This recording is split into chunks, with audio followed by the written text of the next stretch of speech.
በማድሪድ ይከፈለኝ ብሎ የጠየቀውን ገንዘብ አርሰናል ለመክፈል ዝግጁ ነው። ስለዚህ አርሰናል ወደዚህ ዝውውር ከመግባቱ በፊት ወደዚህ ዝውውርም ከማማተሩ በፊት መጀመሪያ የገንዘቡ ሁኔታ ነው ያጣራው። አቅም አለኝ ይህንን ዝውውርም ለመፈጸም የሚለውን ሂደት ነው የፈጠረው። ስለዚህ አርሰናል የገንዘብ ችግር የለበትም። ከዚህ በፊት የምንጠራጠረው የምናነሳው ነገር ነበር። አርሰናል ይህን ያህል ለዝውውር ገንዘብ አውጥቶ የዝውውር ገንዘቡ ላይ ከብዶ ይችላል። ለተጫዋች ደሞዝ ነገ ዲክላን ራይስ ኮንትራት ማራዘሚያ ጊዜ ላይ ነው የሚገኘው። 2 ዓመት ምናምን ነው የቀረው ኮንትራቱ ላይ። ነገ ዲክላን ራይስ ደሞዝ የሚጠይቅ ቪኒሲየስ ጁኒየር ታሳቢ አድርጉ። ለእሱ 4 ከ7 እየከፈላችሁ ለእኔ 5 ክፈሉኝ ሊል ይችላል። አለበለዚያ ለቃሉ ሊል ይችላል።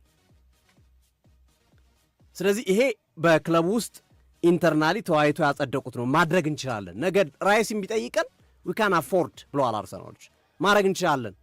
አሁን ትልቅ ቡድን ሆነናል። አሁን እንደ ማድሪድ ትልቅ ደሞዝ መክፈል እንችላለን። እንደ ሲቲ ትልቅ ደሞዝ መክፈል እንችላለን። ሃላንድ እንደሚከፍሉት፣ ሮድሪ እንደሚከፍሉት ማድረግ እንችላለን።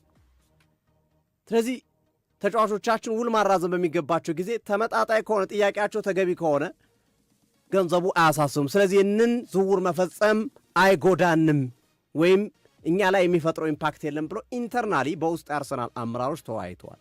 በነገራችን ላይ ይህንን ዝውውር እንዲሆን ያጸደቀው ወይም ይሁን ፍቃዱን ሰጥቻቸዋለሁ ያለው ባለቤቱ ነው።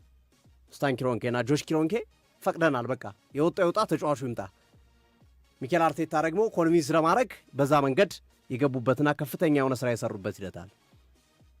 ስለዚህ ከሞላ ጎደል የዝውውሩ ጉዳይ አሁን ከዚህ ቀደም የመሆን እድሉ በጣም ጠባብ ነበር። ይሄ ገርበብ የተዘጋ በር አይነት የተዘጋ በር ግን ቁልፍ ካገኘ ልትከፍተው የሚችለው አይነት ሁኗል። ያሁኑ የበፊቱ በብረት መዝጊያ የተቀረቀረ ነበር። ቁልፍ ቢኖርም ባይኖርም ምንም አታመጣው ማለት ነው።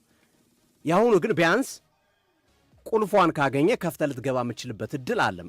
በጠቀስናቸው ምክንያት ማድሪድ ኮንትራቱን አለማራዘሙ፣ ማድሪድ ያን ዲያሞንዴን ሲያመጣል፣ ማድሪድ ፍሎሬንቲኖ ፔሬዝ ምንም የተናገሩን ነገር የለም። እነ ዴቪድ ኦርኒስተር እነ ስካይ ስፖርት ወደ አርሰናል ሊሄድ ነው ቪኒሲየስ ጁኒየር እያሏቸው አስበው ፔሬዝ ጸጥ ሲሉ ማለት ነው። ፍሎሬንቲኖ ፔሬዝ ምባፔ እንዲህ ቢባል ዝም ይላሉ? ፍሎሬንቲኖ ፔሬዝ አይሉም። ውሉን አላራዘሙም። ኦቤስ ነው፣ ግልጽ ነው ነገሮች። እንግዲህ በሁኔታዎች አሁን የጆዜ ሞሪኒዮ ጫና ፈጥረው ምናልባት እንዳሉት እውነት ከሆነ በቃላቸው የተናገሩት እና መሰል ነገሮችን ሰርተው ማቆም ካልቻሉ በስተቀረ የቪኒሲየስ ጁኒየር ወደ አርሰናል የመሄድ ጉዳይ በደንብ ተስፋው የለመለመ ሆኖ እንመለከተዋለን።